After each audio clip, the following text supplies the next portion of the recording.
bem-vindos à semana 49 do desafio 52 livros em 52 semanas.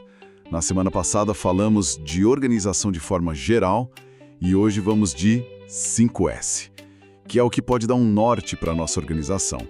Mas não qualquer organização. Organização que muda a cultura e dá resultado. E o livro dessa semana é especial porque, adivinha, foi escrito por alguém que viveu tudo isso por 30 anos dentro da indústria. O 5S que funciona, do nosso autor Luiz Vasconcelos, que também é o mentor deste projeto 52 livros em 52 semanas. Ou seja, hoje você vai ouvir a voz de quem aplicou, errou, acertou, brigou com o caos e venceu. Para a gente começar, vamos pintar um quadro que, assim, o livro descreve muito bem. Ele chama de Síndrome da Segunda-feira Eterna. Sabe aquela sensação? Sei, perfeitamente. Chegar à empresa e a caixa de e-mail já está transbordando, a equipe toda correndo para apagar incêndios. Sempre apagando incêndio, né? Exato. Aí alguém precisa de uma ferramenta que sumiu, outro não acha um relatório que é crucial na rede, o estoque tá aquela bagunça que a gente sabe que vai atrasar a produção. Parece que a gente está sempre correndo atrás, nunca no controle. E o autor dá um nome para isso, que é caos corporativo. E o ponto central do livro é que esse caos ele tem um preço.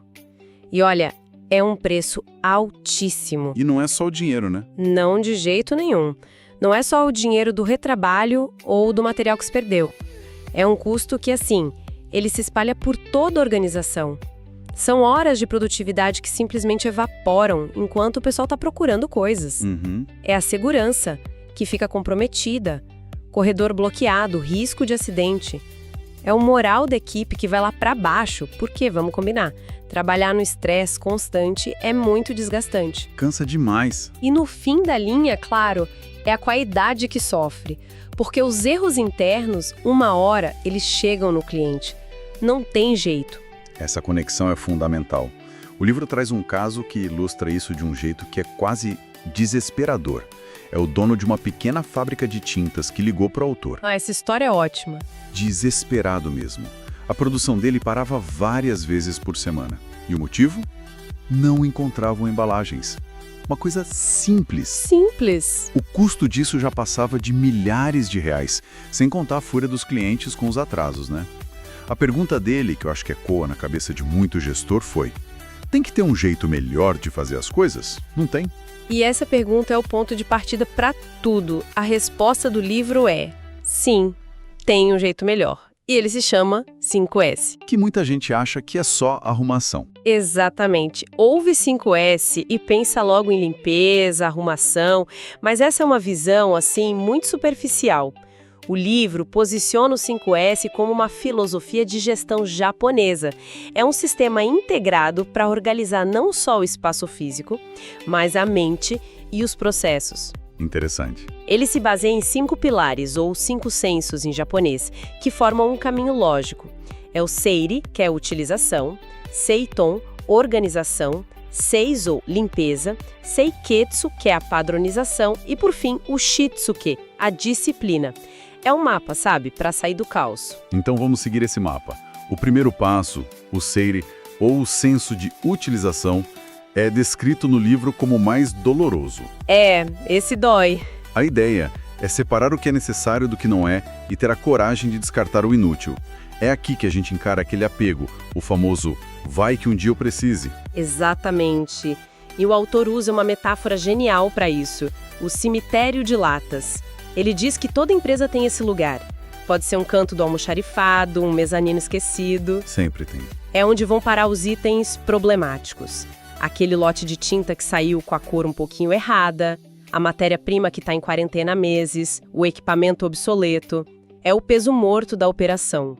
Ocupa um espaço que custa dinheiro, imobiliza capital, mas ninguém quer tomar decisão final sobre aquilo. É o limbo corporativo. E o medo de tomar a decisão errada acaba sendo pior que a certeza de estar perdendo dinheiro todo dia. Mas como é que o seiri quebra esse ciclo na prática? Não basta só dizer, joguem fora, né? Não, de jeito nenhum. O fascinante é a simplicidade da ferramenta que o livro propõe para forçar uma ação. a ferramenta da etiqueta vermelha. Etiqueta vermelha. É literalmente um adesivo vermelho que a equipe coloca em qualquer item de utilidade duvidosa. Na etiqueta, se anota o que é o item, por que ele foi etiquetado, a data e um prazo final para a decisão. Isso tira o item da invisibilidade. E para guiar essa decisão, o livro sugere a regra dos 3 critérios. Para cada item com etiqueta vermelha, a equipe responde: primeiro, isso é útil para o nosso processo atual? Segundo, se sim, é necessário agora? A gente usa todo dia, toda semana ou uma vez por ano? E terceiro, qual a quantidade correta que a gente precisa ter à mão? Isso muda a perspectiva, né? Deixa de ser uma decisão emocional, baseada no "eu acho que", e passa a ser uma análise lógica. Precisamente. E os resultados são muito concretos. No caso daquela fábrica de tintas, eles aplicaram isso. Definiram critérios claros, produto fora de especificação há mais de 90 dias. A decisão é imediata. Reprocessa, doa ou descarta. E o resultado? Em apenas 3 semanas, eles liberaram 30% do espaço do armazém. 30%? Isso evitou que eles precisassem alugar um novo galpão, uma economia direta de centenas de milhares de reais por ano. O Seiri não é sobre perda, é sobre liberar valor que estava preso no caos. É incrível como liberar espaço físico pode, na verdade, liberar valor financeiro. Mas imagino que ter um monte de espaço vazio com as coisas certas ainda espalhadas não resolve o problema da agilidade, certo? Exato. Se o Seiri limpa o terreno, o Seiton, o senso de organização, é o que desenha o mapa da cidade. E a filosofia é simples e poderosa. Um lugar para cada coisa e cada coisa em seu lugar. O foco aqui é eficiência, agilidade e ergonomia. É eliminado o desperdício de tempo e movimento. No livro conta uma história ótima sobre isso, que eles chamam de caça ao tesouro diário. Numa empresa, os técnicos de laboratório guardavam todas as espátulas e medidores numa única caixa grande. Nossa, imagina a cena. Toda vez que precisavam de uma ferramenta específica, era um mergulho na caixa, perdendo minutos preciosos. Parece pouco, mas se a gente soma isso ao longo do dia com vários técnicos, o prejuízo em tempo e principalmente em frustração era enorme. E a solução que o Seiton propõe para isso é elegantemente simples e visual. Eles criaram um shadow board, um painel de ferramentas. É um painel na parede onde se desenha o contorno exato de cada item. Ah, sei qual é. Cada espátula, cada medidor tinha seu lar demarcado ali. Se uma ferramenta não estivesse lá, o espaço vazio gritava. A caça ao tesouro acabou na hora. A filosofia por trás disso, como o livro explica, é menos movimento, mais valor. O layout do ambiente de trabalho tem que ser pensado para minimizar o esforço de buscar e guardar as coisas. Essa ideia do painel é ótima para o físico. Mas e no escritório, no digital, onde nosso caos é invisível? O livro aborda como adaptar o Seiton para o mundo dos arquivos e pastas no servidor? Ele não foca tanto no digital, mas o princípio é totalmente aplicável. O Shadowboard é uma ferramenta de gestão visual. No mundo digital, a gestão visual se traduz em padronização. Faz sentido. Por exemplo, uma estrutura de pastas lógica e padronizada na rede, que todo mundo entende e segue. Nomes de arquivos padronizados que permitem encontrar qualquer documento em segundos, sabe, sem precisar abrir 5 versões diferentes. É o mesmo princípio do Seiton, criar um sistema onde a informação é fácil de achar e de guardar. Entendi. O livro também fala de outras coisas visuais, como etiquetas claras, em vez de uma gaveta com a etiqueta diversos, ter etiquetas específicas, contratos 2024, notas fiscais à entrada.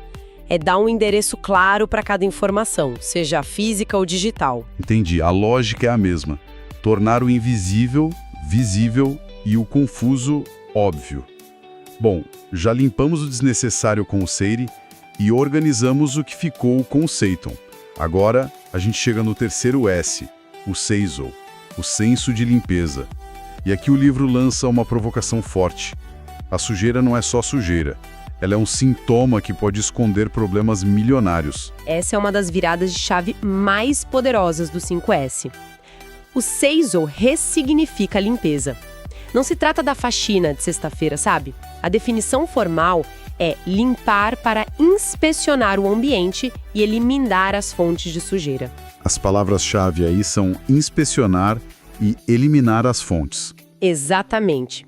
A limpeza se torna uma ferramenta de manutenção preventiva. O livro tem um caso sobre uma área de mistura de produtos químicos que ilustra isso de uma forma que eu achei impressionante.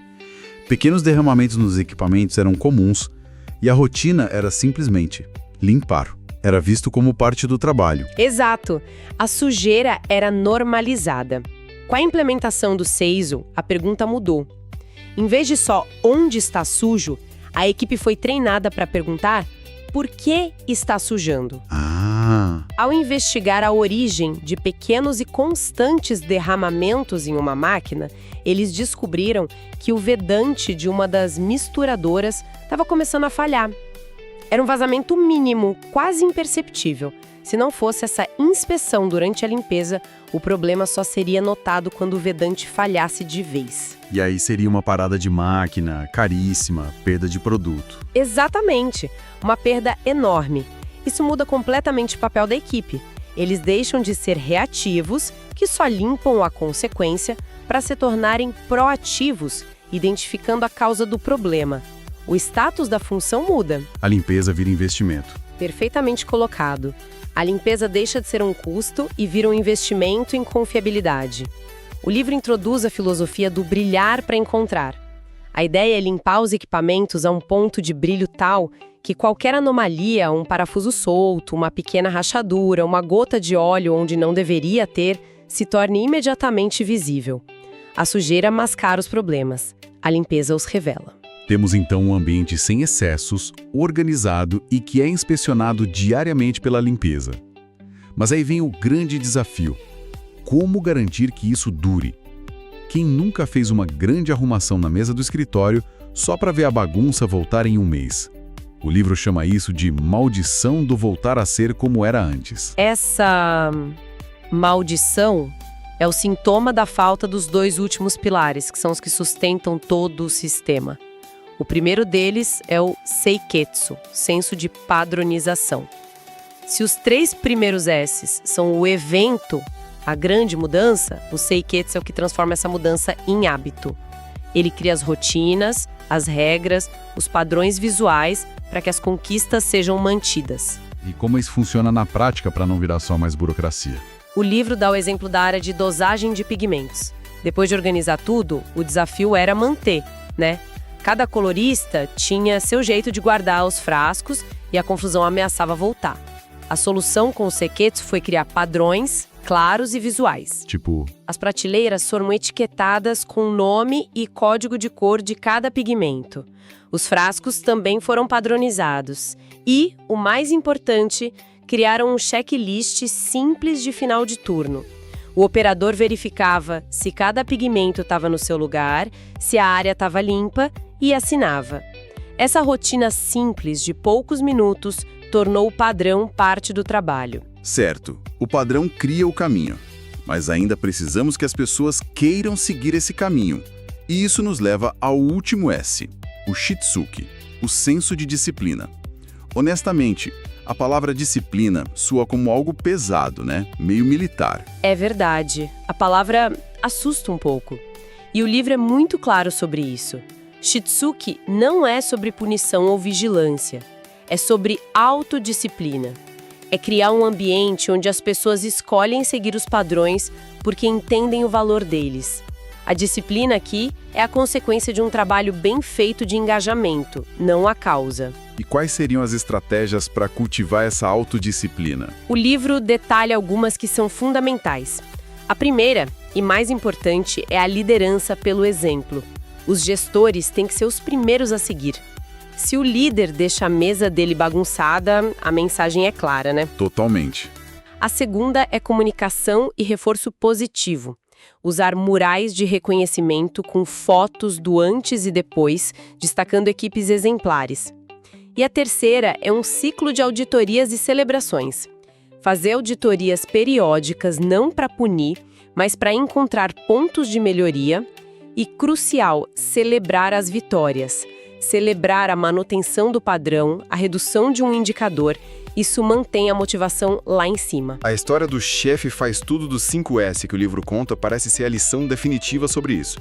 Era um supervisor super entusiasmado que implementou tudo sozinho. Ah, sim. Ele comprava as caixas, fazia as etiquetas, limpava tudo. A área dele era um exemplo. O problema, quando ele saía de férias. O caos voltava em questão de dias. Exatamente. Se a gente conecta isso com a ideia do Shitsuki, o erro fica evidente. O 5S era dele, não da equipe. Ele não engajou, não treinou, não cultivou a disciplina coletiva. A lição é que o 5S não é um projeto solo, é um esporte coletivo. E essa deve ser só uma das armadilhas, né? Com certeza. O livro resume os 3 erros mais comuns que podem sabotar qualquer implementação. O primeiro é esse que a gente já falou. Tratar o 5S como só limpeza, ou seja, a falta de visão estratégica. Certo. A solução é sempre conectar cada S a um benefício de negócio claro. Custo, segurança, tempo, qualidade. O segundo erro é o da história. O 5S ser coisa do dono ou de um departamento. A falta de engajamento. A solução é a liderança participativa. Os gestores fazendo junto. E o terceiro? Imagino que seja não acompanhar. Exato. O terceiro erro é não medir e não celebrar. A falta de sustentabilidade. Sem medir o progresso com indicadores e comemorar as vitórias, a motivação inicial morre. O ciclo de auditar, medir e celebrar é o que mantém a chama acesa no longo prazo. O livro foca em transformar o espaço físico. Mas a reflexão que fica é: qual é o cemitério de latas que existe nos nossos processos digitais? Na nossa caixa de entrada de e-mails ou até nas nossas agendas? Onde podemos aplicar o SEIRE, o descarte do desnecessário, para liberar o nosso recurso mais valioso, o tempo e o foco mental? Semana 49 do desafio concluída com chave de ouro. Organizamos a empresa, a rotina e até a cabeça. Se você está ouvindo isso e sua gaveta está gritando por socorro, comece hoje o seu 5S pessoal. Se gostou do episódio, deixa o like, compartilha e comenta. Quero 5S na minha vida. Os 20 primeiros vão receber o link do livro de graça. Semana 50 vem aí. Estamos entrando na reta final do desafio, então fica com a gente. E lembre-se, ambiente organizado, mente organizada, líder melhor. Até a próxima. Tchau!